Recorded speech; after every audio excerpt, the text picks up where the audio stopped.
পবিত্র মাহে রমজান উপলক্ষে মৌলভীবাজারের রিয়াসত অ্যান্ড রবিউন মিয়া ফাউন্ডেশনের উদ্যোগে ইফতার সামগ্রী বিতরণ।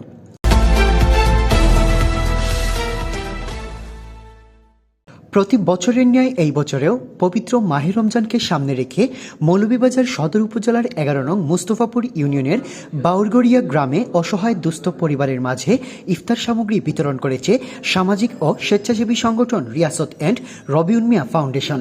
এতে রিয়াসত অ্যান্ড রবিউন মিয়া ফাউন্ডেশনের প্রতিষ্ঠাতা সভাপতি বদরুল হোসেন হারুন এবং সমাজকর্মী রুবেল আহমদ ও শুয়েব আহমদের যৌথ সঞ্চালনায় অনুষ্ঠানে প্রধান অতিথি হিসেবে উপস্থিত ছিলেন ১১ নং মুস্তফাপুর ইউনিয়ন পরিষদের চেয়ারম্যান তাজুল ইসলাম তাজ। বিশেষ অতিথি হিসেবে উপস্থিত ছিলেন ইউপি সদস্য আব্দুল মুহিত মিয়া, কামরুল ইসলাম এবং ফাউন্ডেশনের নেতৃবৃন্দ সহ আরও স্থানীয় অনেকেই। অনুষ্ঠানে প্রধান অতিথির বক্তব্যে ১১ নং মুস্তফাপুর ইউনিয়নের চেয়ারম্যান তাজুল ইসলাম তাজ ফাউন্ডেশনের এমন মহতি ধারাবাহিক কাজের প্রতি প্রশংসা জানান।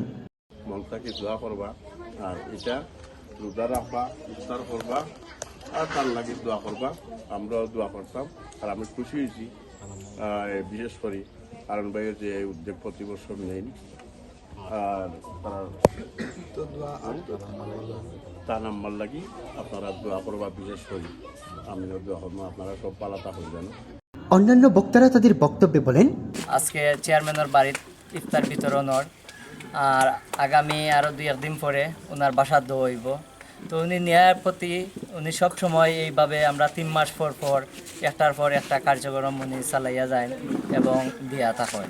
তো আপনারা সবার উদ্দেশ্য কইম ওনার জন্য সবসময় দোয়া করতা যেন আল্লাহ তৌফিক দিতা উনি আরও সবসময় প্রতিষ্ঠানটা চালাইয়া যায়, গরিব দুঃখী মানুষের পাশে থাকেন। এই জন্য চেয়ারম্যান সাহেবরাও আমার পক্ষ থেকে ধন্যবাদ।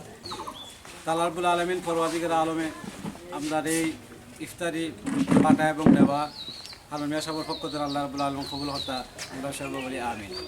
এক পর্যায়ে ফাউন্ডেশনের প্রতিষ্ঠাতা সভাপতি বদরুল হোসেন হারুন জানান, আমরা প্রত্যেক বছর করি আমার মা বাবার নামে এই প্রতিষ্ঠান।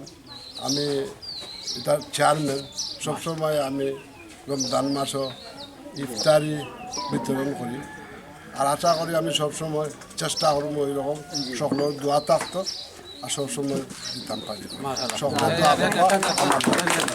জানা গেছে পবিত্র মাহে রমজান উপলক্ষে রিয়াসত অ্যান্ড রবিউন মিয়া ফাউন্ডেশনের এই কর্মসূচি চলমান থাকবে।